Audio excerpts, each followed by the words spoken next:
Sa tuwing mandadaya, ang lalaki ay gumagamit ng kaliwang kamay para kumuha ng normal na dice. At ang kanang kamay ay dumadapo sa bulsa, na parang may kinukuha. Pero ang halatang kilos na ito, ay sadyang pinapakita sa kalaban. At kung sa tingin mo rin ay nandadaya siya, nagkakamali ka. Dahil kapag nakagat na ng kalaban ang pain, at naglakas loob na magsabing nandadaya siya, ang kanyang kahangahangang pandaraya sa pagsusugal, ay hindi kailanman mabubunyag, dahil ang itinapon niya ay normal na dice. Ang pang-aabala lang kanina, ay para akitin ng kalaban na agawin ng ebidensya, at lumabag sa batas. Kasabay nito ay pinapatunayan na hindi siya nandadaya. Sigurado siyang kakagat ang kalaban. Dahil ang taya sa larong ito ay umabot na sa 540,000. At siguradong natuklasan na ng kalaban ang butas sa kanyang pandaraya. Kaya naglakas loob na tumaya ng malaki. Pero hindi inaasahan. Sa huling segundo nang tumigil ang dice, ang lalaking kaharap niya ay hindi natinag. Walang ginawa para agawin ang ebidensya.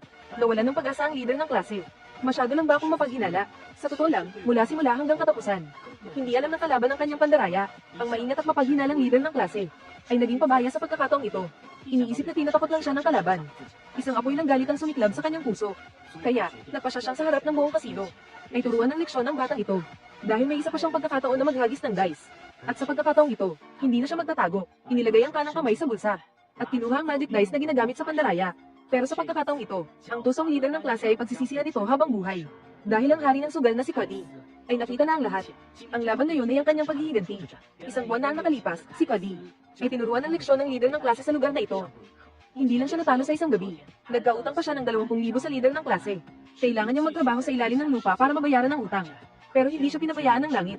Natuklasan pa rin ni Cody ang pandaraya ng leader ng klase. Para matalo ang leader ng klase, tinipon niya ang 4 o 5 grupo ng mga taong may utang din. Para maghanda sa isang mahirap na laban para makabawi. Kusang loob na ibinigay ng lahat ang kanilang sweldo kay Cody. Para siya ang magbahagi ng pang-araw-araw na pagkain sa lahat. Sa loob ng 3 buwan, bawal na bawal gumastos ng sobra. Lalong bawal magsugal. Kailangan lang nilang magtiis ng 3 buwan.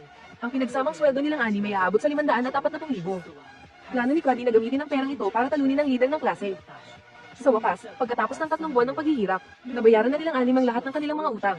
At nakatanggap na ng normal na sweldo na 70,000. Pero hindi pa ito ang tamang oras para umatake. Dahil sa tusong paghugali ng leader ng klase, ang pag-atake ng direkta ay tiyak na magdudulot ng hinala. Kaya, araw-araw ay nagtatago si Cody sa isang sulok at nagmamasid. At tama nga, para patuloy na durugin ang grupo ng 4 o 5, ang leader ng klase ay naghamon sa mga talunan. Pero si Cody ang tumugon sa hamon. Pwede akong makipaglaro sa'yo. Pero hindi ko alam kung ang duwag na katulad mo ay may lakas ng loob. Naalisin ang limitasyon sa pagtaya. May alas ang leader ng klase kaya hindi siya natatakot. Ang limitasyon sa pagtaya ay 20,000. Kapag inalis ang limitasyon, pwede nang tumaya ng walang hangganan. Tuwang-tuwa ang leader ng klase. Naghahanap siya ng pagkakataon para lumunin ang mga taong nasa mababang antas. Hindi niya inaasahan na kusang susuko si Cody. Pero sino nga ba ang tunay na biktima?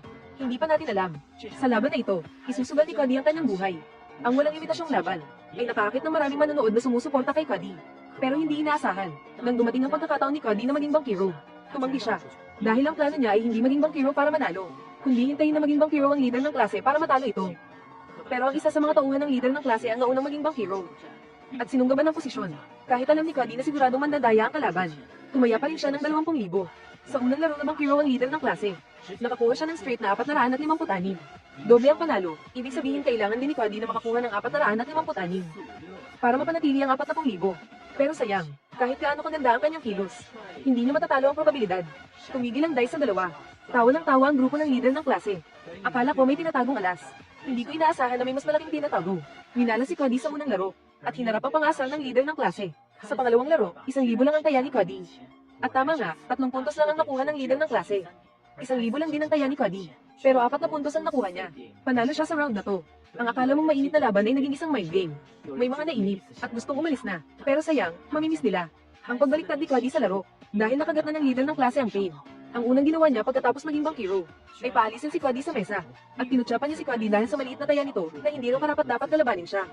Tumama ito sa plano ni Cody. Sa unang tingin, parang nainis siya sa pang-asal ng leader ng klase. At agad na sumabog. Sinaya niya ang lahat ng ipon ng asawa niya, 52,000. Nagsisi ang mga umalis na manonood. Bumalik sila para masaksihan ang palabas ni Cody.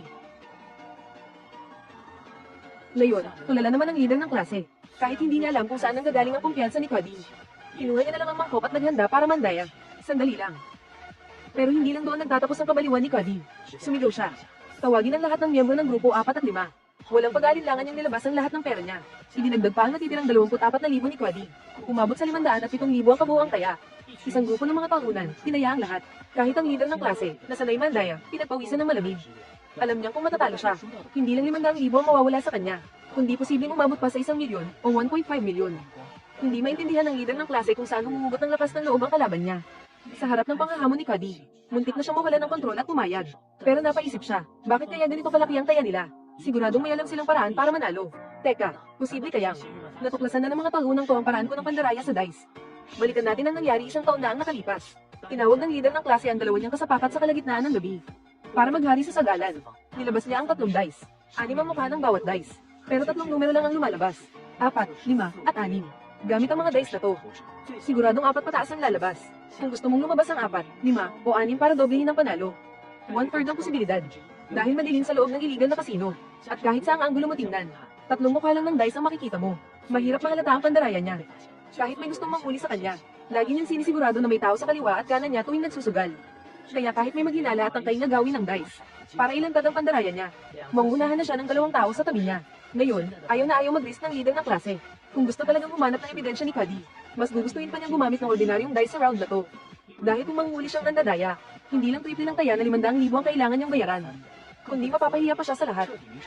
Lalong nainis ang leader ng klase. Hindi niya inaasahan na sa ganitong pagkakataon, mapipilitan siyang maging patas ng isang talunan. Bilang bankero, ayaw niyang magpa-dice ng patas. Nagiinit na ang lahat sa loob ng kasino. Pagangat ng tingin ni Cuddy, nakita niya ang madilim na titig sa kanya ng leader ng klase. Tapos, tumahimik ang lahat. Nakakabinging katahimikan. Natulala ang leader ng klase. Bakit hindi sumusunod sa script ang batang to? Bakit hindi niya ako kinakagat? Nawalan na ng alas ang leader ng klase. At sa unang tira niya, gone kaagad. Buti na lang, may 2 pa siyang pagkakataon.